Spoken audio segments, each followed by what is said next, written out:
The intersection of endurance sport, health, fitness, and life. Challenging conventional ideas and empowering people with the science of self-propelled motion. This is the Endurance Experience Podcast, hosted by Tony Rich. Welcome to the Endurance Experience Podcast. We've been about 9 to 10 months into this pandemic. 70 million global cases. And in the United States, we're rapidly approaching 300,000 total deaths. As I record this, we hit the highest one-day death toll from COVID-19 in the United States. Over 3,050 deaths in one day. To put that into perspective, that's more than all of the people we lost on 9/11. Think about that. So I hope everyone is staying vigilant. Masks, impeccable hygiene, social distancing. You've heard it ad nauseum.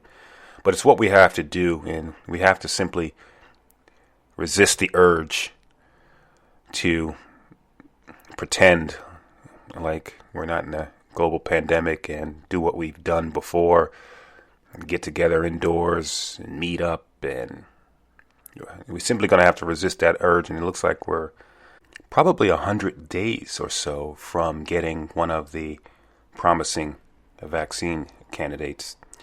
So that is the good news in all of this. We are looking to round the final corner into the finish. A byproduct of the pandemic, the quarantine, and isolation and risk mitigation has been a substantial increase in training indoors as well as indoor fitness. And I don't mean facilities and gyms.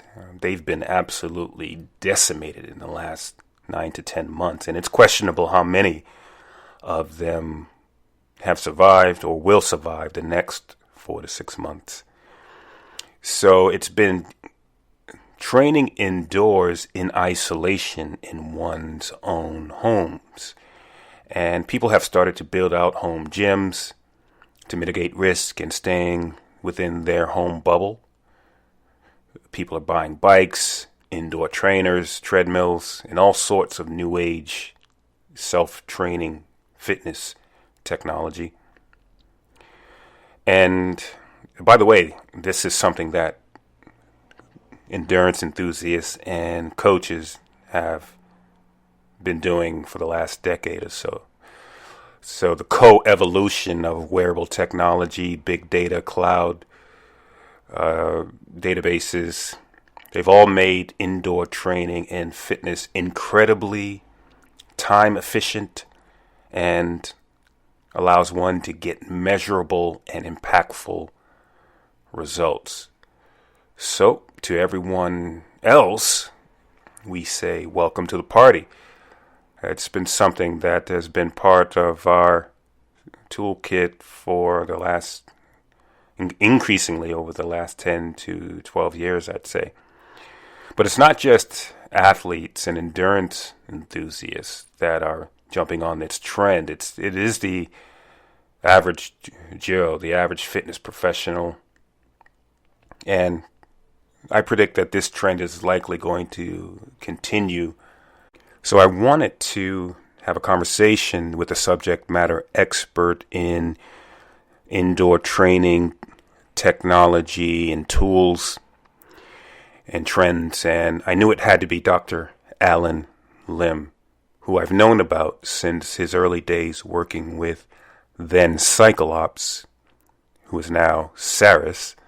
It was really a lot of his work and teachings with Saris that got me into cycling indoors and understanding the science, and later on working with and coaching athletes and getting them to do a lion's share of their cycling indoors with power meters in order to maximize time and efficiency of their training. He still does work with Saris and promoting their indoor trainers and indoor trainer technology. I should mention, for people who are not familiar with it, what an indoor trainer is. It's a device that you attach to a real bike that allows you to cycle indoors and get metrics, data, power, cadence, and things like that. He has a PhD in sports physiology. He's a cycling coach and founder of Skratch Labs, a manufacturer of performance hydration mixes and the world's first active nourishment company. He began his coaching career with the TIAA CREF cycling development team, and he developed a method of testing for biological markers of performance-enhancing drugs, and this led to cycling's biological passport.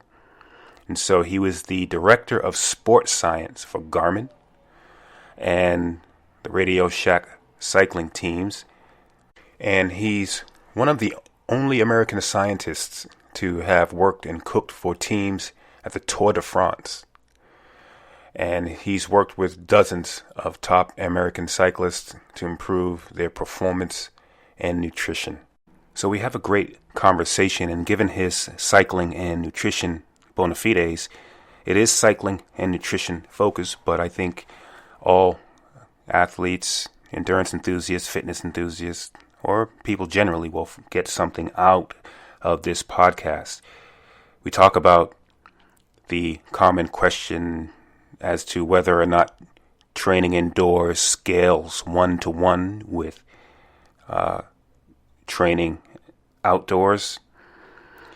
We talk about wearable technology, and I get Dr. Alan Lim's ideas and perspectives on where he thinks it's going and how might it impact coaching and the coaching business. We talk about bike geometry and the trend of these new super bikes that claim to be the best cycling bikes to increase speed and maximize performance. I thought it'd be interesting to ask a scientist about these new bikes and whether he thinks that there's anything to these new quote-unquote super bikes. And we talk about cycling with power and how that can influence your nutrition and fueling decisions. And then finally, I get his perspective on his company that he founded, Skratch Labs, and his approach and philosophy behind getting into a very crowded space, which is nutrition and nourishment. And so we have a very great conversation. He's a great guy and great personality and wonderful to talk to. So without further delay, I give you Dr. Alan Lim.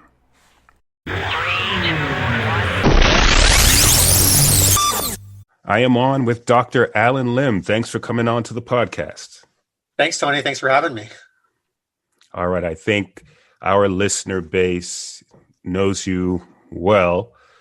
You're a coach, you're a sports physiologist, and you're the founder of Skratch Labs. And I want to talk to you about Skratch Labs. I want to talk to you about the boom towards indoor cycling, given the global pandemic. And I want to talk a lot about some nutrition. We can get some nutrition in there. But first, in your own words, can you describe to our listeners your origin story? How did you decide to get into sports physiology, become a cycling coach, and deciding that you're going to focus on nutrition and hydration? Yeah, well, the listeners can't see us right now, but we're both quite bald. So my genesis story really begins at that time and place where the wind would blow through my hair. I know. I remember those days. Remember that? Those are the great days. That's what we're really trying to hold on to here. I became a sports physiologist because I knew that one day this would all be gone. And it was ultimately my childhood love of cycling, right? I mean, we've all had that experience, and somehow it goes away.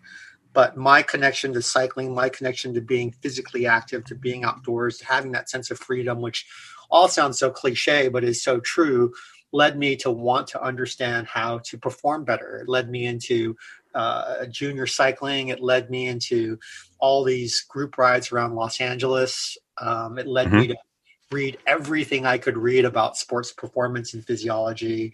Ended up at the University of California, Davis, where I studied exercise science and physical education. Ended up at the University of Colorado at Boulder, where I studied exercise physiology in the Applied Exercise Science Laboratory with Dr. Bill Burns in the Department of Integrated Physiology. They make you say the whole thing. Right. Got my PhD at CU Boulder and ended up on the world tour. So this has been, quite luckily a childhood, fascination. So I count myself as being very grateful to get to play in the same way that I did when I was a kid. Nice. Yeah. And that's amazing that you decided to go into this line of work, right? So a lot of people, they get PhDs and they start publishing, publish or perish. Yeah. Start publishing papers and doing a lot of that academia, go into academia. And you made an awesome choice there. Well, I made a goofy choice. I don't think it always works out. I think it is pretty hard. I do think that it's not easy. There are a lot of barriers. It's not necessarily safe. Yeah. It is fun, and you got to find a way to have some joy in what you do, even if it means that you're a little left of center. And while, wanting to be kind of like a, world-class coach or sports scientist, a practitioner,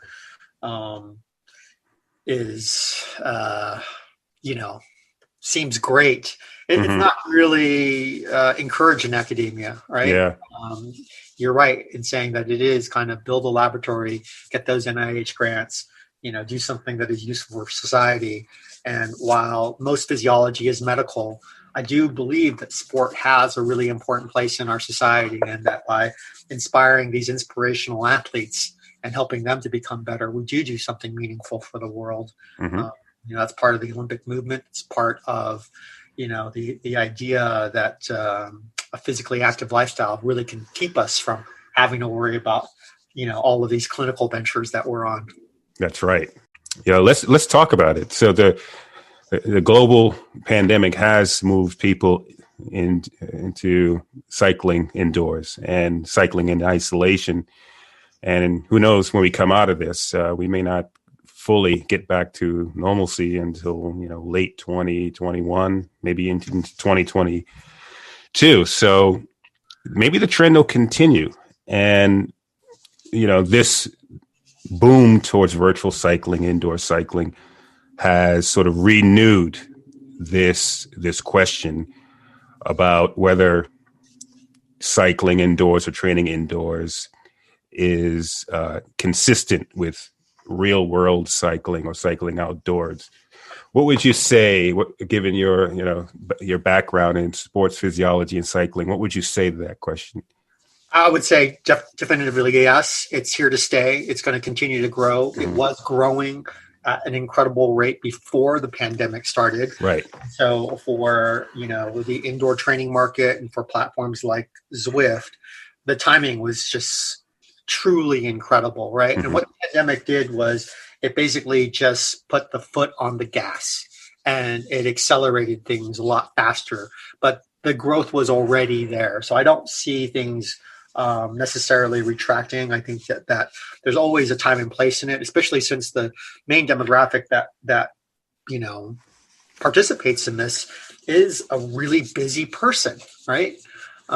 Is a person who is trying to balance everything. And so there is a convenience factor if you're in a time crunch situation or you run out of daylight, or if it's too cold outside, to just get on your trainer, bang out a workout. Ultimately, I think that's so that we can enjoy ourselves more when we do get outside and when we do get to actually hug other human beings. Yeah. Yeah. And I've seen, some, even professional athletes say they do north of 90% of their training indoors because it's more efficient, time efficient. They can just hop on the trainer. They don't have to worry about going to a meetup. Yeah. Yeah, things like it's that. way more time efficient. They're way more boring anyway, so it's good. I'm just kidding. Yeah, it's if you want to get a workout done, it's the fastest way to get a workout done. It's the safest way to get a workout done. There's not a single stoplight that is going to stop you, and you don't have to pee in somebody's yard. You can pee Right. all around. Yeah, exactly. And what this has also done is people are starting to build out their indoor training environments, their pain caves, and there's a lot of manufacturers coming out with all sorts of things, tables and tools that will make their indoor environment as close as possible to riding outside. Yeah. So I think even Bruce Wayne put an H3 Saris trainer in his back cave. I saw that the other day. I was like, holy moly. Yeah, exactly.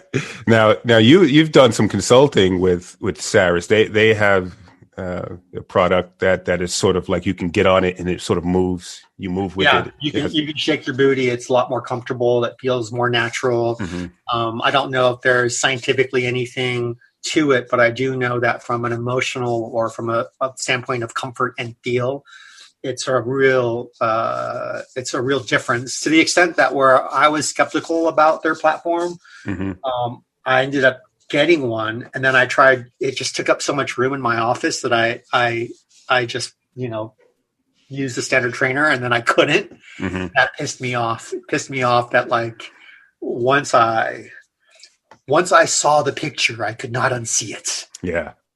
It's interesting. But my relationship with Saris goes actually way back. When I was in graduate school, I was this grad school kid that they helped to support through grad school on a project with a rear hub power meter called the Power Tap.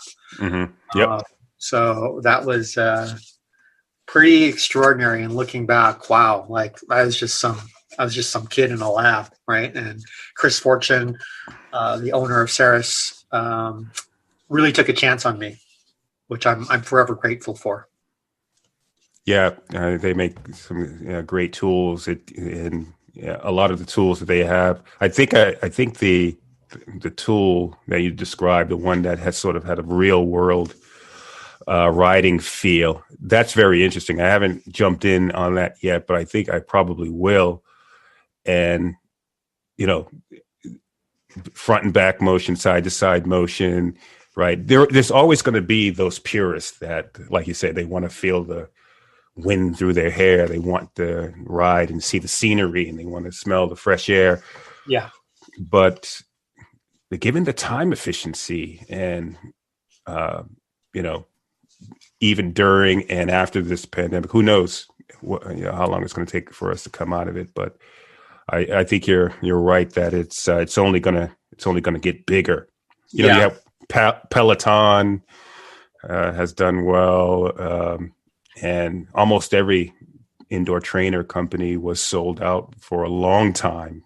In 2020. Yeah, and I don't think that the outdoor world and the indoor world are mutually exclusive, right? Yeah, I think they're extraordinarily complementary, and I kind of chastise myself for not riding the trainer, not because by the time I get out of the winter time, mm-hmm. I'm always kind of hurting a lot more. So I definitely aspire. I think it's something I'm going to try a lot this year, and the tools are finally there. That it's more interesting than not. Yeah. Let's talk about that. So let's talk about some of the tech, right? So wearable technology has been taken off. Big data has been taken off. All the data that's going into your apps, your Garmin, even your health app. It's really, reshaping training and fitness. And how do you think it might impact training and fitness, or even coaching and the coaching business? Well, that already has, man. I mean, we're cyborgs now. Exactly. You knew that. Yeah. No, I think I think first and foremost, we're curious people, right? Mhm. And as Americans, not only are we curious, but we have a very technocentric culture. We like to innovate. We like new things. We like to push boundaries a little bit. And I think that that's really, really neat. And in so much that can help us to become more self-aware or more in tune. I think these tools are incredibly useful. That being said, I think that it isn't to become more robotic. It is to become more human, right? So we have to really kind of, I think, use these tools in a way that allow us to be introspective, to allow us to try to better understand how we can improve and make progress in our lives.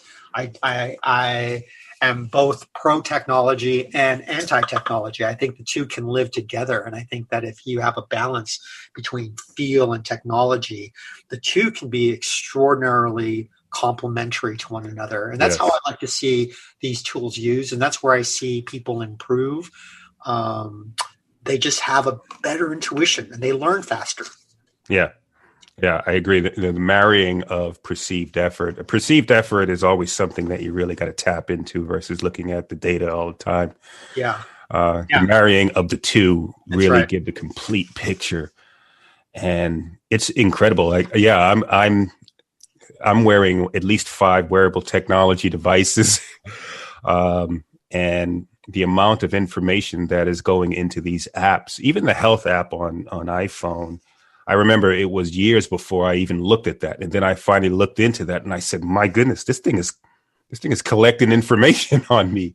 All the time. The API connections with, so the health app will connect with all the other apps and siphon all the data from the other apps. And then my doctor's information is in that health app. Yeah. It's incredible.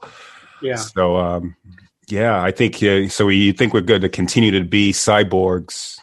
AI? Do you think we'd ever see like AI coach, like all this information? Yeah, I don't know. Maybe there's some insight that we don't necessarily recognize ourselves. I think that as human beings, we do tend to be a little short-sighted. Yeah, it's helpful to have tools to broaden our horizons, but I don't think that these tools will ever control us. We're too individual and too independent to let that happen. But I do think that from the aspect of curiosity, we're never not going to be curious about ourselves. We're never not going to be, kind of in an internal exploration. I think that's what gets people in the sport because there is an unknown sense of possibility and you do feel better, right? Yeah. So we can't lose sight of the fact that, well, what's our ultimate goal? For most of us, it's that we just want to feel better. We want to be happier. We want to be able to maximize, our day and kind of maybe write our own how to use our body manual, right? Because, we certainly don't come with one. Right. Yeah, that's very interesting. I mean, and I think a lot about this, what you just described. And I remember Elon Musk was saying, 50% of the jobs are going to be taken by a robot in the next 20 years or something like that. I mean, like if you listen to Andrew Yang and if trucking goes away, holy moly, we are up the creek, 0 paddles, maybe a canoe. Yeah. So, I mean, I wonder, will this big data and technology, wearable tech, it gets so big that, maybe there would be a robot coach, which will just look at all your APIs and data and go, hey, you're undertrained, you're overtrained, or I see you're training for this. Let me build your program dynamically. And it will be a robot. Yeah, certainly. I think so. I don't think that it would be too far flung or too complicated. I think that, in so much as the stock market is ruled primarily by robots, and that's complicated data that is really driven by weird social human factors, right? Certainly there's some input there, but I don't think that's the reason why we do sport or we want this technology. We're doing this really, I think, in some way to better connect to ourselves and better connect to others. So as kind of scary as a robot trainer sounds, the fact of the matter is it's just another graph and chart. It's just a graph and chart that maybe has a voice connected to it. A really voice like yours. We'll see. Well, maybe if we're lucky, you and I can program our coaching consciousness into the AI, and they can just get us that way. Yeah, I think part of that coaching consciousness, maybe the human consciousness, is that idea of like, how do you feel, right? I mean, primarily as a coach, that's all I'm asking. Like, hell if I know what to tell an athlete to do. And the more I do this, the less I know that I don't have any of the answers. But I do have the ability to care and to ask the question and to be supportive. And I think that's really kind of maybe a fundamental aspect of coaching that really supersedes all of the data. Yeah, you just sometimes you just need another knowledgeable person to bounce something off to say, "Yeah, am I doing this right? What do you think?" And you put your heads together, and hopefully that will always be, something that it will be helpful to people. In so much that data and data analysis maybe contradicts human intuition or feel, I do think that those two extremes, again, have to marry with one another. As F. Scott Fitzgerald said, the test of a first-rate intelligence is the ability to hold two opposing ideas in one mind and still retain the ability to function. That's right. Yes. You gotta be able to hold the light and the dark. Right. Yeah, I love it. Absolutely love it. So let's talk about some bikes. So you're one of the biggest bike gurus, cycling coaches out there, and so a lot of people probably want to know about your thoughts on the changing of these bikes. I mean, I saw one report in early 2020 saying that the average cost of a triathlon bike increased by $1,500. I don't know if it's true or not, but these new triathlons, quote unquote, super bikes are coming out, and many of them having no seat post, electronic shifters, disc brakes. So all this stuff is happening. What are your thoughts? Is it worth it? And is it worth it for the average weekend warrior doing a handful of events a year? Is it worth it for the professional? What do you fall on these new quote unquote super bikes? Yeah. Here's where I fall. I'm a middle-aged dude. I'm holding on to the glory years as much as possible. Me too. I want it. I do not need it.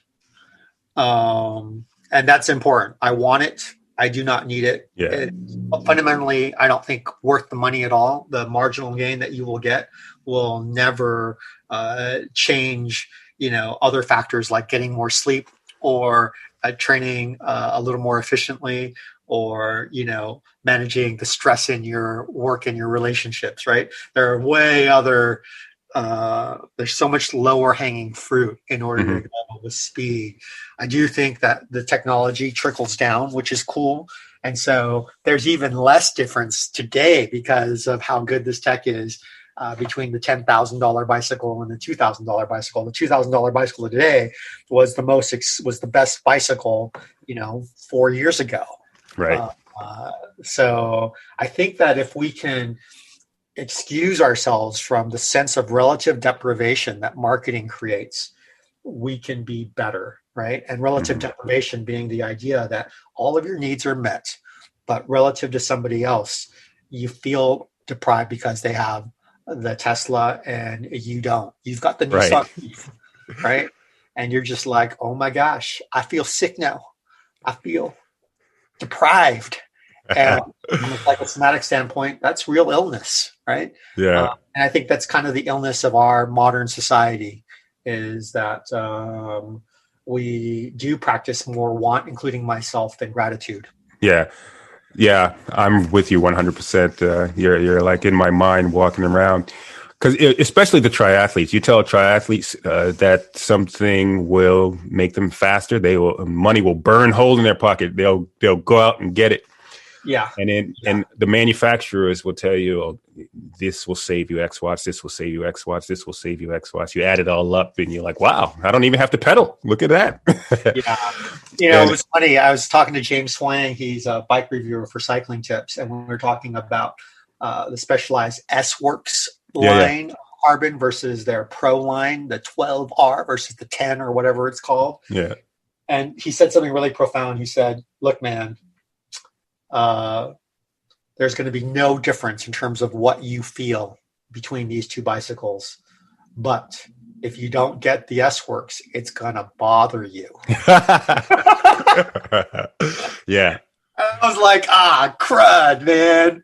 Like, you're right. Like, I'm as susceptible to it as anyone. It's like, I'm not going to know the difference. I'm going to feel just as much joy and pleasure, but it's going to bother me. And how do I get it to not bother me? I don't know. Maybe I need to find better ways to be fulfilled in life. And that's, I think, a very human struggle across our lives. Yeah. And it seems to be an athlete psychology component too. People want to throw money at their problems, and if you look at a triathlete that has a $5,000-$10,000 bike, but they're not training, it's like, look, just train harder. It's cheaper, Yeah, it's cheaper. So it really just depends on where you are economically, I think, and I think that we can all have fun and we can all just enjoy ourselves and maybe focus on that. But for me, cycling is just my one love, and I've been doing this my entire life. This is the first time in my life where I've had kind of the cash to afford the nice stuff. So I don't know. Well, yeah. Like I always say, if you got the money for it, hell, go get it. Go get anything. Go get a mansion. If you got the money to burn, go get it. Capitalism. But the no seat post, there's nothing to the no seat post. This seems to be just a cool trend. I don't know. Who knows, man? Yeah. I don't know. Yeah. Interesting. This is a no seat post thing. Well, I seen Trek hasn't jumped on it. Yeah. But let me tell you something. One day we won't even need a saddle. We will be electromagnetically supported on our bicycles, right? Yes. That will be it. Yeah. No chain. We'll be wearing magnetic chamois. Yeah. You won't even have to shift. The bike will automatically shift. That's right. Dynamically. That's right. So that's right. Interesting. So let's talk. So with all of these, like we talked about the boom towards indoor training and trainers selling out and such. More people are training with power now. So, and I actually had a previous podcast with, Hunter Allen. We talked about training with power and the benefit of training with power. Now, we have this data now. One question I have for you, given you have the nutrition bona fides that you do, how can the power data inform either nutrition or fueling for a cyclist? I'll tell you how, man. You go get that egg McMuffin and hash brown, maybe throw in the apple pie, and you go out on your bicycle and you feel like shit and your power's like shit. Guess what? All things point to don't eat that egg McMuffin with hash brown and apple pie. Right. Even though it tastes good when you first bite it. I think it's that kind of triangulation that is really cool and really powerful. And if anything, maybe tells us what we already know. We just get to quantify it now. And we just get to, remind ourselves that there is, it's not just in our head. You go out on a bike ride and you feel great and your power is great. Awesome. You go out there on a bicycle and you don't feel good, but your power is still good. Maybe you're reaching the line. You get to a point where you don't feel good and your power is not good. Yeah, you can call it. And it's a frame of reference. Nutrition being another leg of that stool is another point of reference. And it ends up becoming fairly easy to experiment. Does this sports drink allow you to sustain higher power output for a longer period of time versus another? And in an indoor environment, you can kind of control things and do repeat workouts and become your own science experiment, which is really, really cool, right? The key here, though, is if you want to be able to use these tools, you have to be able to control and you have to be able to repeat things. Right. And you have to be able to single out variables. That's extraordinarily hard to do. And you just have to be thoughtful about it. Right. Yeah.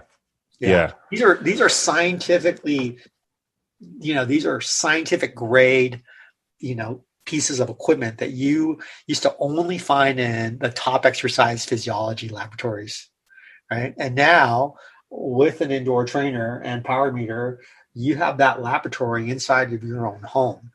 So if you can be thoughtful about how you want to run the experiment that is you can do your own science, because science is not a set of facts as much as it is a process and a methodology. Correct. Yeah. Yeah. And everyone is the expert. Everyone has a sort of a silver bullet type of approach with fueling, right? So how would you, if you were talking to a cyclist that you coach, how would you sort of help them through the fueling process? Like, okay, so you're in a Ironman triathlon, you're going to be on the bike for like 6 hours. Yeah. I think, but first and foremost, it's a lot simpler than people think, right? Yeah. It's really just about maybe 4 things. It's about water. It's about sodium.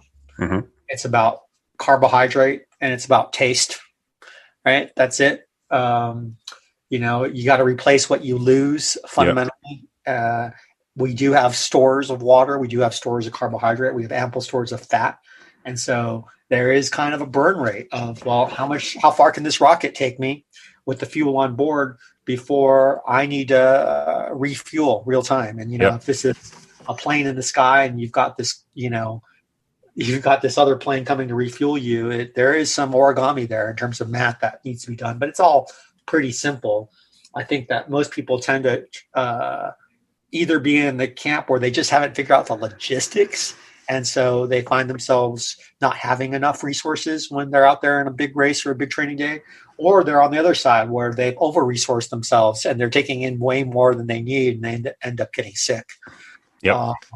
So finding that kind of Goldilocks balance is, I think, individually a very trial and error standpoint. We can give people a frame of reference to go by. A simple frame of reference might be, over 3 hours, replace half the calories you burn per hour. Yep. Using a power meter, you can figure out energy expenditure, where a kilojoule of work on a bicycle is effectively a kilocalorie of energy burn. You can weigh yourself before, after your workouts to get a sense of whether or not your thirst is able to modulate your intake. And if it's not, then don't try to drink more. Likely consume more sodium, because the sodium balance is a driver of that thirst. And so let an increase in sodium intake drive you to drink more until water balance is there. So, there are some rule sets and some simple things that you can go after. I think what is really the biggest mistake to make is that if something works for you, to get on kind of the soapbox and start telling everyone else to do it. Yeah. Because we're all individuals, right? And so just because it works for you, don't assume that it works for others. So what I like to do mostly with athletes is to ask them about their own experiences and have them begin to diary and codify that, because somewhere in that experience, they know the answers. So I hand them a piece of paper and I make them, on one side of the page, write down everything that makes them feel great, nutritionally, and the other page, have them write down everything that makes them feel terrible. Mm-hmm. And they pay me a lot of money so I can take a Sharpie, and on the page that says, that lists all the good stuffs, I write down, eat this. And the other page, I write down, don't eat this. Nice. Wow, I am a genius. Yeah. It's good that we have you, because, the environment out there, it's unbelievable. It's like we've talked previously a lot about nutrition on this podcast, about how it's religion. Everybody's got a strong, passionate way of doing their nutrition, their fueling, and you can get into an argument very easy, as if you were talking about religion or politics. Yeah. Can I say something? It's easier, I think, to change a person's religion than it is to change how they eat. Mm-hmm. The sociocultural ties are strong. They're important, and you don't really often want to mess with them. And I think that when you look at the cultures that have the healthiest diets, they tend to be the ones that aren't influenced by technology, ironically. They're fully ethnocentric, right? And they're fully passed down. Right. Simple, whole foods, and things like that. That's and right. I should mention, you have 3 books, nutrition-based book, The Feed Zone, that looks like a cookbook. Yep, they're all cookbooks. All cookbooks. Feed Zone Portables. Yep, that's a day. Feed Zone Cookbook is a day in the life of being an athlete. You got your breakfast, you got your ride food, you got recovery food, you got some dinners. Feed Zone Portables is all about how to make your own food to go. So these would be energy bars and using whole foods instead of buying prepackaged products. And then Feed Zone Table is all about dinner and all about the idea of commensality, which is the act of eating with one another. The idea that, from my perspective, maybe kind of ironically, as a sports scientist, I discovered that social fuel was generally more important than chemical fuel. Yeah. All right. I'm going to get those 3, and I'm also going to put those in the show notes. So go get them. Go right there, right now. Grab those books on Amazon. On Amazon? Or grab them on SkratchLabs.com. SkratchLabs.com. There you go. I'll put the links. Yeah. Amazon really started with the book trade, and they kind of decimated the book trade. Now that maybe they're decimating all trade. I don't know. All right. You can go right to the show notes right now and get it. So let's talk about Skratch Labs. Now, this is very interesting. And again, I'm very interested in how this came about. And again, someone who has a PhD in sports physiology decides to take the road less traveled and start a company. So tell us about Skratch Labs. Why did you decide to help found the company? What's the core philosophy, the approach, and everything? Yeah, I think this is a weird life story, right? And life is very strange. And this initially wasn't something about starting a company. It wasn't about like, hey, I got this dream to be an entrepreneur. It was really about just trying to survive and just trying to make my way and just trying to figure things out with a core group of friends who were in a similar position. I had been working for RadioShack, been coaching and working with Lance Armstrong in 2010, and everything detonated, right? He came under federal investigation. I'll say. Yep. And, by de facto, since I was kind of last man standing, I was put under a lot of scrutiny as well. And that scrutiny really effectively pushed me out of pro cycling. I think people were really scared to be associated with me because of my association with Lance. And I found myself, in a place in life where I didn't really have many options outside of sitting on the couch and complaining that life would not make itself fair for me. At the same time, though, I was very fortunate that I had, worked with so many athletes and had an impact on them with, different ideas, different nutritional recipes, sports strength that I used to, make when I was on the pro tour, little sushi rice cakes. And these athletes started coming back to me and saying, hey, can you share with me those recipes? Which effectively turned into the cookbooks. And, hey, could you make me that sports drink you used to make for us? Which turned into me and old rider I used to coach, a good friend named Ian McGregor. We started making this stuff in my kitchen.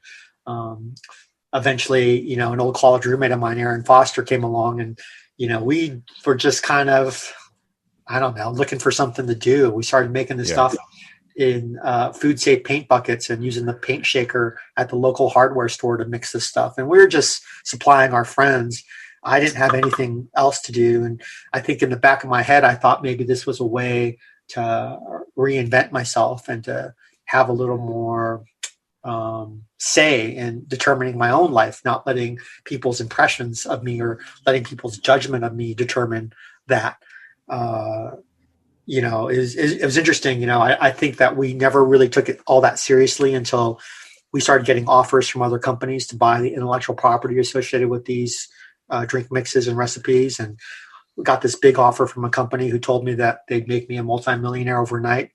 asked them to send me a contract. Nowhere in this contract did it say you were now a multimillionaire based on here. So I hired an intellectual property lawyer, and we met at an outdoor cafe to review the contract. And as we were reviewing the contract, a bird flew overhead and pooped on the contract.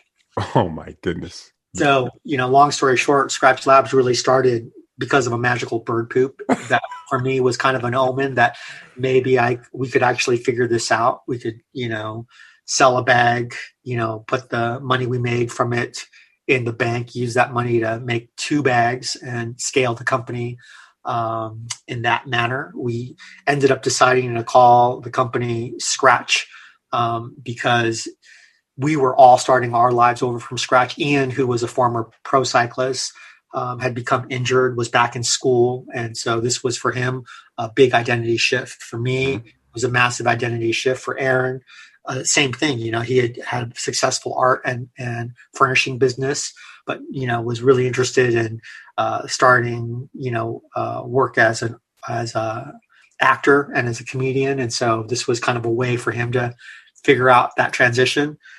So very much, Skratch Labs is built on the belief that no matter where you find yourself in life, you can always start from scratch. It's built on the belief that food and drink is just better from scratch. It's also, an ode to the labs built on evidence-based problem solving, on real science. So there is both a head and a heart component. The Skratch is the heart. The labs is, the head.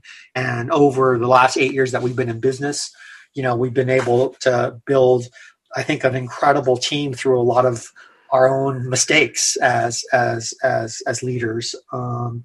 We owe a lot to the people who have come on board, wanting to help others become better. One of the big kind of lines in the sand for us has been this year, we actually got named by Outside Magazine as one of the top 50 places to work in America.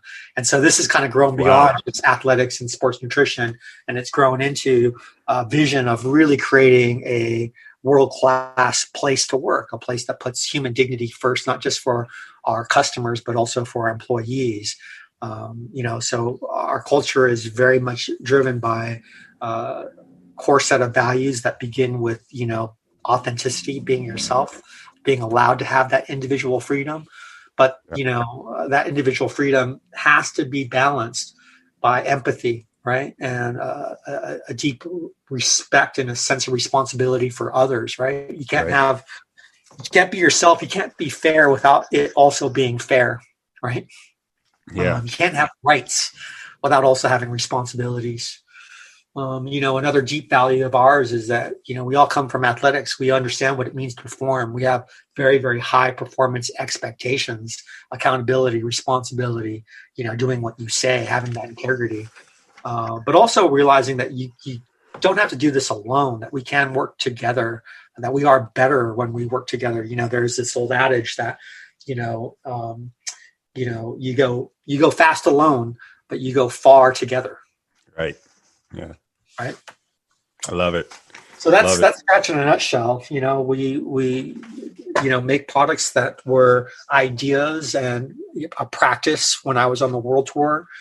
What's cool is that, Skratch has grown in a way that now it's, and it has been for the last 8 years, my principal form of making money.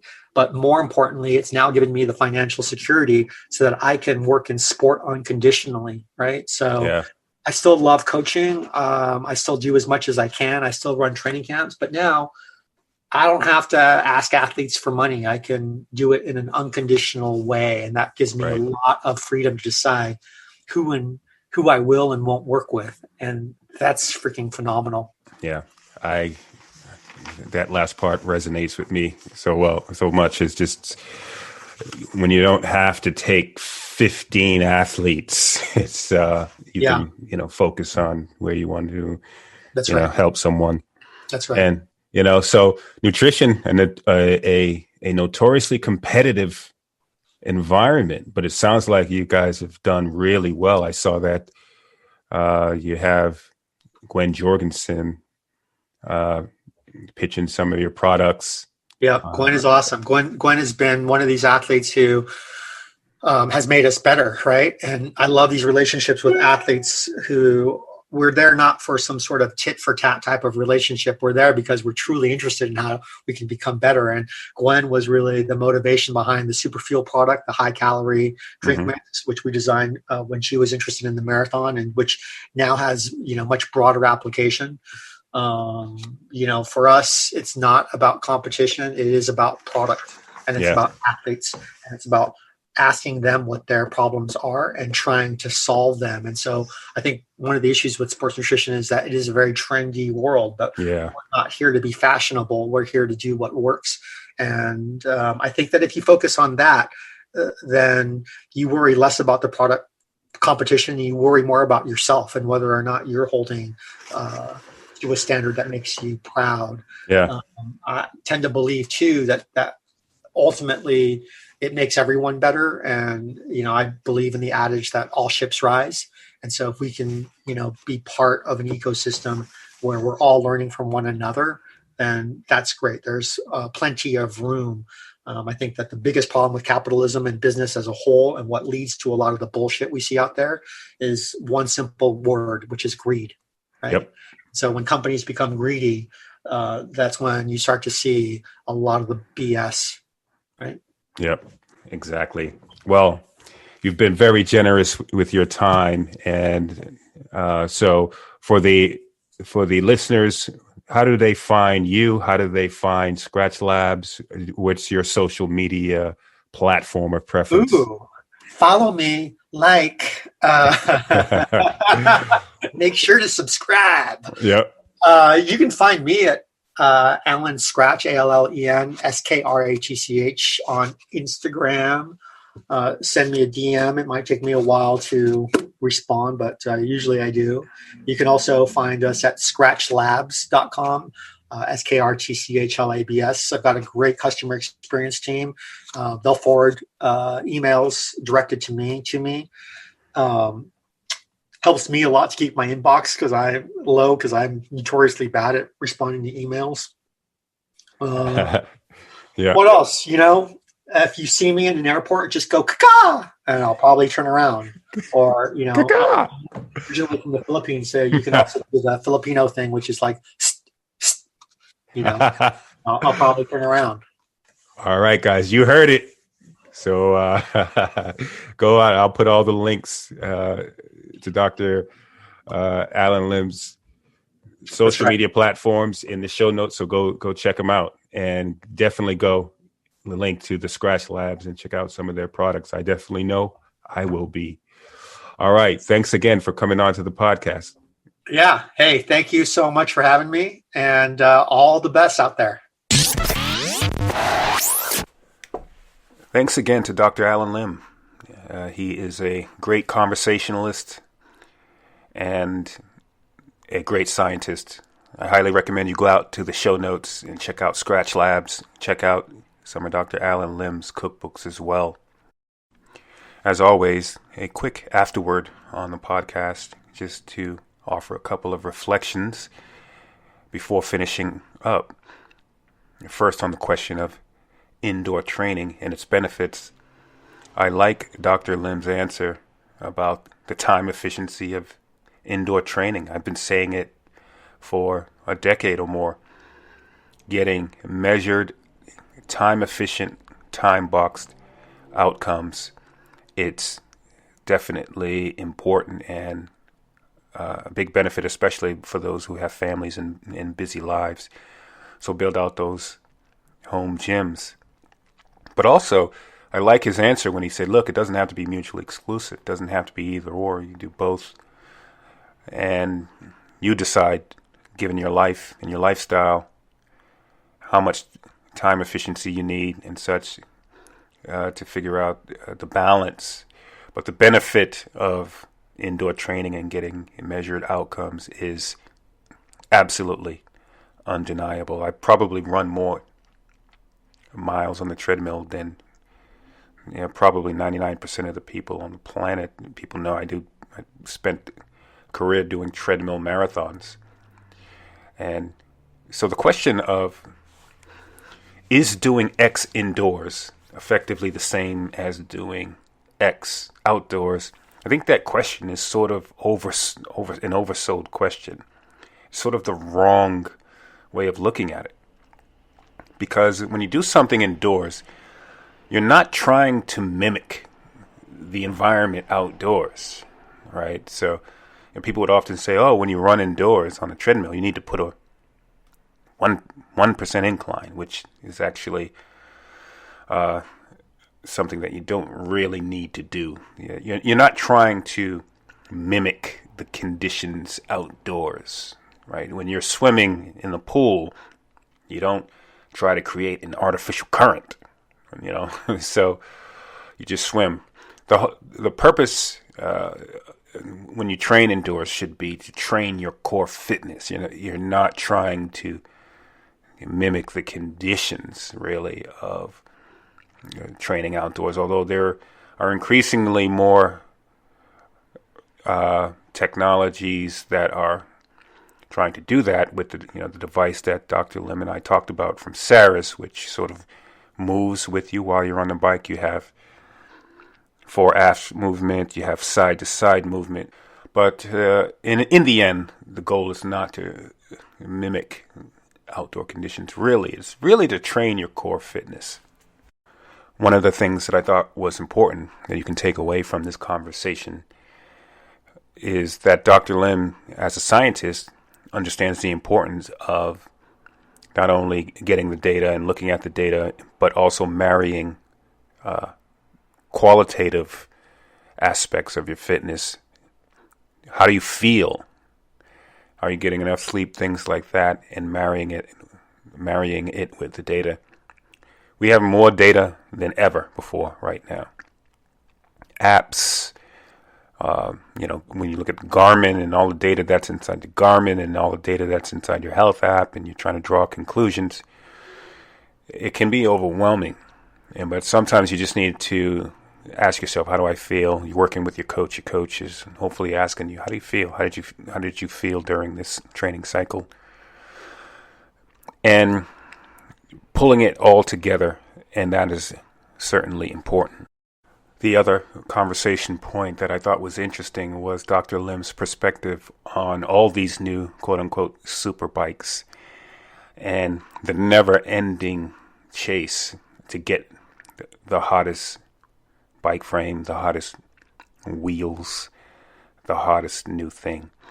And he basically articulated exactly what I've been saying for many years, and that the most important piece of equipment is yourself.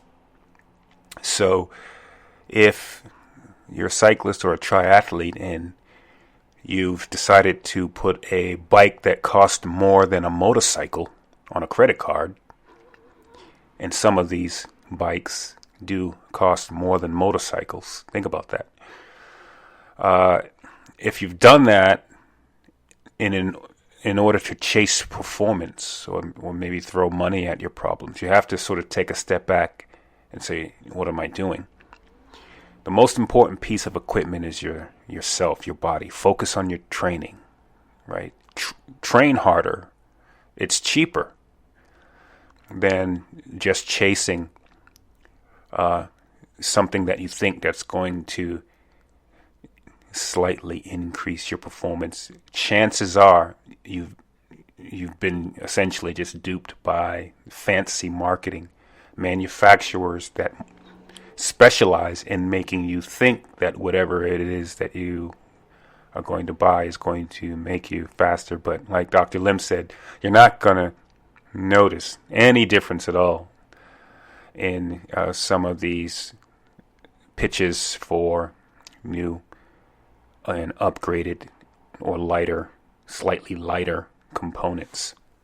I was very impressed with what Dr. Lim and his team has done with Skratch Labs. And anyone who has started their own business or built brands knows that that is very difficult to do. And to create a value proposition, an approach, and a philosophy, and then get a community on board with it, it's a challenge. And he's done an amazing job. I can't wait to check out some of their products that they have. All right, that just about brings us to the end of the podcast. We are rapidly approaching the end of Season 3 of the Endurance Experience. So if you can, go out to iTunes podcasts and rate the Endurance Experience. Leave a comment, especially 5-star rating and great comments. I love those. And be vigilant. Continue to do everything that you need to do in order to stay safe. We are coming in to the finish line. This is the Endurance Experience. Thanks for listening. Follow Event Horizon Endurance Sport on Facebook, Instagram and Twitter for training programs and services. To become a member of our Endurance Institute or for a complete archive of podcasts, log on to our website, eventhorizon.tv.